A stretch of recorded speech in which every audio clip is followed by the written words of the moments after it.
சீ வாய மூடு, பணம் தானே வேணும் உனக்கு, இந்த பணத்துக்காக தானே இங்க வந்த, இந்த அப்படி இப்படி இப்படி போ அப்படின்னு வந்து தூக்கி எரிஞ்சு இப்போ வந்து நிலா கையும் களவுமா வந்து பல்லவனுடைய அம்மாவை பிடிக்கிறதும் இன்னும் பல ரகசியங்கள் தெரியறதுக்கான ப்ரெடிக்ஷன் தான் அது.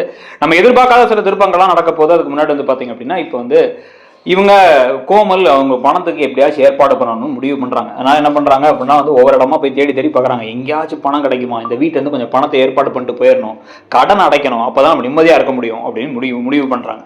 ஆனா இந்த குடும்பத்தை அதே சமயத்துல வந்து இப்ப எல்லாரும் என்ன பண்றாங்கன்னா வந்து இப்ப பல்லவனுக்காக பணம் கேட்டு, சாரி பாண்டியனுக்காக பணம் கேட்டு சோழன் என்ன பண்றாருன்னா அவர் கொஞ்சம் ஒரு 60,000 ஏற்பாடு பண்றாரு. இந்த பக்கம் சேரன் வந்து ஒரு 1,00,000 ரூபாய் ஏற்பாடு பண்றாரு. வீட்டுக்கு அந்த பணத்தை எல்லாம் கொண்டு வராங்க. கொண்டுட்டு பாண்டியன்ட்ட பேசவும் ஆரம்பிக்கிறாங்க. பாண்டியன்ட்ட வந்து டே பாண்டியா, நீ கவலையே படாத, அந்த 3,00,000 ரூபாய் இன்னொரு ஒரு வாரத்துல கொடுத்துடலாம், நீ ஏதாவது சேர்த்து வச்சிருக்கியா அப்படின்னு கேட்டா, நான் ஒரு 50,000 ரூபாய் அங்கங்க சேர்த்து வச்சது, அங்க சீட்டு போட்டு வச்சது அப்படிங்கிறதெல்லாம் இருக்குண்ணே அப்படின்னு வந்து சொல்ல, உடனே வந்து அப்போ உன்ட்ட ஒரு 50,000, எங்கள்கிட்ட ஒரு 1,50,000, 2,00,000 ஆயிடுச்சு அப்படிங்கும் போதே வந்து இந்த பக்கம் வந்துடுறாங்க. இப்ப நிலா வந்துட்டு, நான் ஒரு 50,000 ரூபாய் இப்போ கொஞ்சம் கொஞ்சமா சேர்த்து வச்சதெல்லாம் இருக்கு, சம்பளம் வாங்கினது நீங்க தான் செலவே பண்ணவில்லையே, என்கிட்ட ஒரு 50,000 ரூபாய் இருக்கு, அதையும் கொடுக்குறேன், அப்புறம் என்ன ஒரு 40,000 தான் நமக்கு தேவை, எப்படியாச்சும் அதை ஏற்பாடு பண்ணிக்கலாம் அப்படிங்கும் போது இப்ப பல்லவன் என்ன சொல்றாரு, என் மோதிரத்தை வச்சிருங்கண்ணா, அதை வச்சு இப்போதைக்கு கொடுங்க, அதை வச்சு இப்போ என்ன ஒரு அரை பவுன் மோதிரம் கிட்டத்தட்ட அதுவே ஒரு 50,000 ரூபாய்க்கு போகும், இல்ல வித்தரலாம், வித்துட்டு இப்போதைக்கு அண்ணனுக்கு முதல்ல கடையை வாங்கி கொடுப்போம், என்னண்ணே கடை நல்லபடியா போச்சுன்னா எனக்கு தந்துட மாட்டியா அப்படின்னு கேட்டுட்டு இருக்காரு.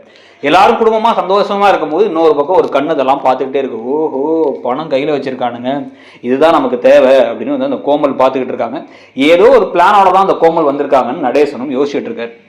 இதுக்கடையில தான் இப்போ கோமல் என்ன பண்றாங்க, வெளில போயிட்டு இப்போ வந்து அவங்க இவர் கால் பண்ண, அந்த மனோகர் கால் பண்ண, அவர் கால் பண்ண உடனே அவர்கிட்ட போய் மனோகர் இல்லை இவங்களோட ஹஸ்பண்ட் கால் பண்ண உடனே வந்து தனியா போயிட்டு ஃபோன் எடுத்து பேசுறாங்க. பேசிட்டு வந்து, என்னையா நான் பணத்துக்கு ஏற்பாடு பண்ணிட்டு தான் இருக்கேன், கவலைப்படாத, அந்த பாசம் கீசெல்லாம் இல்லை, எனக்கு பணம் பல்லவனை பார்க்க பாவமா தான் இருக்கு, ஆனா நமக்கு பணம் தேவையில்ல, இல்லைன்னா நம்மளை போட்டு தேடுவாங்க அப்படின்னு வந்து பேசிட்டு இதெல்லாம் வந்து எப்படியாச்சும் நான் ஏற்பாடு பண்ணிடுறேன்னு பேசிக்கிட்டு இருக்கும்பொழுது இது நிலா கேட்டுறாங்க.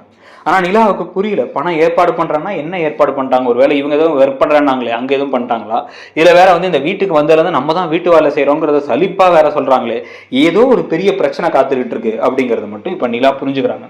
நிலா புரிஞ்சுட்டு நிலா இப்ப என்ன பண்றாங்க, வேகமா நடேசன்ட்ட போயிட்டு முதல்ல பேசுறாங்க. நடேசன்ட்ட என்னதான் ஆச்சு, உண்மையை சொல்லுங்க, என்ன பிரச்சனை, எதுனால அவங்க விட்டுட்டு போனாங்க அப்படின்னு வந்து கேட்க, அது எதுக்கு உனக்கு எதுக்கு அது தேவை, அதெல்லாம் விட்டுரு, வேணாம் அப்படின்னு திருப்பி அவர் சொன்னதுக்கு அப்புறமா உண்மையை சொல்லுங்க, ஏன்னா அவங்க சொன்னதுல எனக்கு ஒரு பெரிய டவுட் இருக்கு, 6 மாசம் தான் அந்த வீட்டுல இருந்தேங்கிறாங்க, ஆனா அப்ப பல்லவனுக்கு 1.5 வயசுங்கிறாங்க, நீங்க அவங்களை எங்க மீட் பண்ணீங்க அப்படின்னு கேட்கும் பொழுது அமைதியா இருக்கா நடேசன். இந்த பாரு, இது தேவையில்லாத ஒரு விஷயம், இந்த விஷயத்த இப்ப பேசுறதுனால யாருக்கும் எந்த பிரயோஜனமும் கிடையாது, அவளை இங்க கூட்டு வராத நான் சொன்னேன், அவளை பத்தி பேச வேணான்னு சொன்னேன், நீ கேட்கல, அதோட விட்டுரு அப்படிங்கும் பொழுது இவங்க இல்ல நான் விட மாட்டேன், எனக்கு என்னமோ தப்பா இருக்கு, அவங்க பண்றது பேசுறதுல ஏதோ தப்பா இருக்க மாதிரி இருக்கு அப்படின்னா, தெரியும் ஒருத்திக்கு தான் அது கரெக்டா தெரியும் எனக்கு, ஏன்னா அந்த வீட்லயே மூளையோட இருக்கிறது நீ ஒருத்தி தான், இந்த 4 மடப்பேர்களுக்கும் அது புரிய மாட்டேங்குது, அம்மா வந்துட்டான்னு அவ பஜ்ஜி சுட்டு தந்தான்னு சாப்பிட்டுட்டு இருக்கானுங்க, எனக்கு பஜ்ஜி வேணுமான்னு கேட்கறானுங்க, அவ ஏதோ ஒரு பிளானோட தான் இங்க வந்திருக்கா அப்படிங்கும் பொழுது என்ன நடந்துச்சுன்னு தயவு செஞ்சு சொல்லுங்க அப்படின்னதுக்கு அப்புறமா, இல்ல உண்மையா என்ன நடந்துச்சு அப்படின்னு சொல்லணும்னா, நான்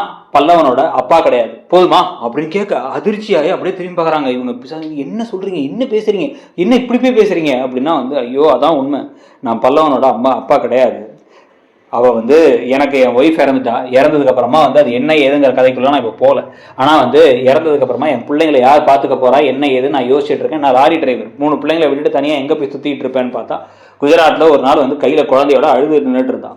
அழுதுட்டு வந்து கடன் தொல்லை, குடிகாரன் புருஷன் கடன் வாங்கிட்டு ஓடி போயிட்டான், நான் தான் வந்து சிக்கிக்கிட்டேன், எனக்கு என்ன பண்றதுன்னு தெரியலன்னு பேசினான். எனக்கு தெரிஞ்ச ஹிந்தியை வச்சு பேசி அவளை சரி வா நான் உனக்கு அடைக்கலம் தரேன், என் வீட்டுல வந்துக்கோ, என் பிள்ளைங்களை பார்த்துக்கோன்னு கூட்டு வந்தேன். அவ எனக்கு மனைவி மாதிரிலாம் கிடையாது, அவளை நான் வீட்டுக்கு கூட்டு வந்து வச்சிருந்தேன். கூட்டு வச்சுட்டு அவ குழந்தையோட இருந்தான். அந்த குழந்தை தான் பல்லவன், அது யாருக்கோ பிறந்த குழந்தை தான். ஆனா என் பசங்க அவளை பாசமா பார்த்துக்கிட்டாங்க, இவளும் வீட்டை கொஞ்ச நாள் பார்த்துக்கிட்டா எல்லாம் இருந்துச்சு. ஊர்ல இருக்கவங்கலாம் வந்து நான் யாரையோ கூட்டு வந்துட்டேன் பேசிக்கிட்டு இருந்தாங்க. நான் அதை பத்தி எல்லாம் கவலையே படல. சரி ஓகே, ஒருத்தியை கொலை பண்ணிட்டு இன்னொருத்தியை கூட்டு வந்தாலாம் பேசினாங்க, எனக்கு அதை பத்தி கவலையும் கிடையாது ஊர் பேசுறத பத்தி.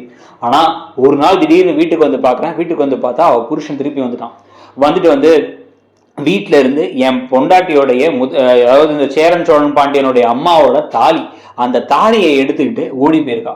நான் வரேன் வந்ததுக்கப்புறம் பார்த்தா 3 பிள்ளைங்களோட சேர்த்து அவள் பிள்ளையும் இங்கேயே விட்டு போயிட்டா. 4 பிள்ளைங்களும் இங்கேயே கிடக்கு. நகையை எடுத்து ஓடி போனவ தான் அவள்.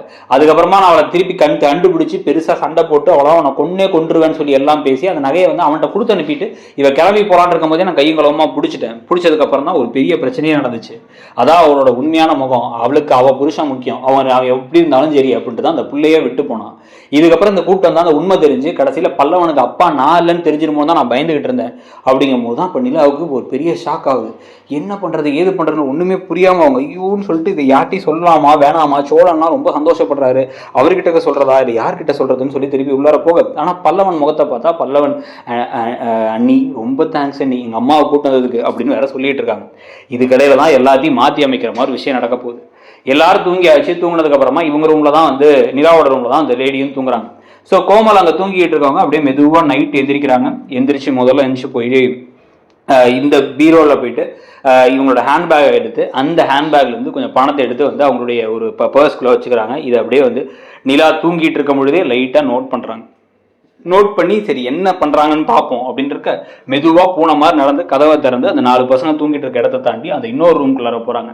இன்னொரு ரூம்குள்ளார போயிட்டு அங்கே போய் இருக்கிற காசெல்லாம் எடுத்தது மட்டும் இல்லாமல் பல்லவனோட மோதிரம் அங்கே கிடக்கு, அதை நாளைக்கு வச்சிடலாம் அப்படின்னு சொல்லிட்டு வந்து வாங்கி வச்ச மோதிரம், அந்த மோதிரத்தையும் எடுத்து உள்ளார வச்சுட்டு ஒரு பையை தூக்கிட்டு அப்படியே மெதுவாக நடந்து அப்படியே வெளில வராங்க. வெளில வந்து அந்த கதவை அவங்க திறந்து அந்த ரூம் கதவை திறந்து கையில் பணத்தெல்லாம் எடுத்துகிட்டு வெளில வரும்பொழுது லைட் இப்படி டக்குன்னு ஆன் ஆகுது. பார்த்தா அங்கே நின்றுட்டு இருக்காங்க நிலா. அதுவும் இடுப்பில் கையை வச்சு அப்படியே முறைச்சி பார்த்து நின்றுட்டு இருக்காங்க. முறைச்சி பார்த்து நின்றுட்டே வந்து எல்லாத்தையும் எடுத்துக்கிட்டீங்களா இல்லை வேற ஏதாச்சும் நான் எடுத்து தரணுமா அப்படிங்க டக்குன்னு வந்து அவங்க என்னம்மா இல்லை தூக்கம் வரலையம்மா, அதான் வீட்டை க்ளீன் பண்ணலான்னு வந்தேன், அந்த ரூம் ரொம்ப மோசமாக இருந்துச்சு அப்படிங்க. அப்படியா சரி சரி சரி, இல்லை வேற ஏதாச்சும் வேணுமா அப்படின்னு வந்து அவங்க கேட்க என்னம்மா வேற என்ன வேணும் எனக்கு புரியலையே அப்படிங்கிறவங்க கேட்டுட்டு இருக்கும்பொழுது டக்குன்னு எல்லாரும் எந்திரிச்சாங்க. என்னாச்சு என்னாச்சு என்னாச்சு அப்படிங்கும் போதே வந்து சி வெக்கமா இல்லை உனக்கு எல்லாம் மனுஷியா, நீ எல்லாம் வந்து ஒரு அம்மாவா அப்படின்னு கேட்கும் பொழுதே வந்து எல்லாரும் ஷாக் ஆயிட்டாங்க. ஏன் நீ அம்மா திட்டுறீங்க, என்னாச்சு நீ என்னாச்சு நீனா நடேசன் வேற வந்துட்டாரு என்னாச்சு அப்படின்னு வந்து கேட்குறாரு. கேட்கும் பொழுதே வந்து நீங்கள் சொன்ன முதலேருந்தே எனக்கு சந்தேகமாக இருந்துச்சு உங்களை பற்றி பேசும்பொழுது. திடீர்னு பார்த்தா பர்ஸ் உள்ள யார்கிட்டயே போய் ஃபோன் பேசிட்டு இருந்தாங்க, பணம் வேணும்னாங்க, கடன்காரங்களுக்கு தரணும்னாங்க. பாண்டிக்காக நாங்கள் எல்லாம் கஷ்டப்பட்டு காசை சேர்த்து வச்சிருந்தா ரூம்குள்ள இருந்து வந்து பணத்தை எடுத்து என் பர்ஸ் வந்து எடுத்தாங்க. இந்த ரூம்குள்ள போயிட்டு வராங்க, அப்படியே பெருசாக பர்ஸ் அவங்க பர்ஸே பெருசாயிடுச்சு. அப்போ எல்லா பணத்தையும் எடுத்துக்கிட்டாங்க. எடுத்துட்டு கிளம்பி போறாங்க. நான் என் பர்ஸை எடுத்து செக் பண்ணிட்டேன், அங்க பணம் இல்லை, எல்லாத்தையும் எடுத்துட்டு ஓடி போலான்னு பார்த்துருக்காங்க. அப்படின்னா ஏற்கனவே பண்ணது திருப்பி பண்ணலாம்னு நினைச்சிருக்காரா? சீத்து இவெல்லாம் திருந்த மாட்டான்னு அப்பவே சொன்னனே அப்படிங்கும் போது இவங்களுக்கு ஒன்றும் புரியல. என்னாச்சு பல்லவனுக்கு ஒன்றும் புரியாம என்ன நீ சொல்றீங்க, அவங்க ஏன் பணம் எடுக்கணும் அப்படின்னா அவங்களுக்கு வேற யாரோ ஹஸ்பண்டே இருக்காங்க, அவங்க கூட வேற அவங்க 1-2 பேரோட இருந்துதான் தனியா நான் மட்டும் இருந்தேன்னு போய் சொல்லியிருக்காங்க. அப்படிங்கும் போது சோழன் ஆமா நானும் ஒருத்தரோட பார்த்தேன் அப்படின்னா அவங்களுக்கு ஏதாவது கடன் இருக்கு, கடன் தொல்லையால இங்க தப்பிச்சு வந்திருக்காங்க. பல்லவன் மேல பாசம்லாம் இல்லை அவங்களுக்கு, பல்லவன் இங்க இருந்தாலும் கண்டுக்கூடாதுன்னு தான் வந்து அவங்க பேசாம அங்க இருந்திருக்காங்க. சும்மா வந்து இவ்வளவு கேவலமான ஒரு புத்தி கொண்டவங்க பல்லவா, நாங்கள் பெரிய தப்பு பண்ணிட்டாங்க அவங்களை வீட்டுக்கு கூட்டு வந்து அப்படிங்கும் போது அவங்க திருப்பி ஓடுறதுக்கு ட்ரை பண்றாங்க. அவங்களை பிடிச்சி இழுத்து இந்த பக்கம் நடேசன் வந்து பலார்வன் விட்டு குடு பணத்தை அப்படின்னு சொல்லிட்டு பணத்தை கேட்டு என் பிள்ளைக்காக வச்சிருக்க பணத்தை எடுத்து ஏற்கனவே போனேன், இது 2வது வரையும் போயிருக்க அப்படிங்கிற மாதிரி சொன்னதுக்கு அப்புறமா தான் எல்லா உண்மைகளும் தெரிய வந்து நடேசனுடைய இன்னொரு பிளாஷ்பேக் முதல் மனைவிக்கு என்ன ஆச்சுங்கிறதும் தெரிய வந்தா கரெக்டா இருக்கும். உங்களுக்கு என்ன தோணுது, கோமல் இப்படி பண்ணுவாங்கன்னு தோணுதா, உங்களுடைய கருத்து என்ன, இந்த கதை எப்படி போக வாய்ப்பு இருக்குன்னு நினைக்கிறீங்க அப்படிங்கிறத சொல்லுங்க. அந்த ப்ரெடிக்ஷனை பத்தி உங்களுடைய கமெண்ட்ஸை சொன்னதுக்கு அப்புறம் நம்ம சேனல்லேயே மற்ற நிறைய ப்ரெடிக்ஷன்ஸ்லாம் வந்து சிறகடிக்க ஆசையிலேருந்து எல்லா சீரியலுக்கும் போட்டிருக்கோம். அதையும் பார்த்து நம்ம சேனலையும் சப்ஸ்கிரைப் பண்ணி மெம்பர்ஷிப்பும் பிடிச்சா ஜாயின் பண்ணிக்கோங்க. தேங்க்யூ.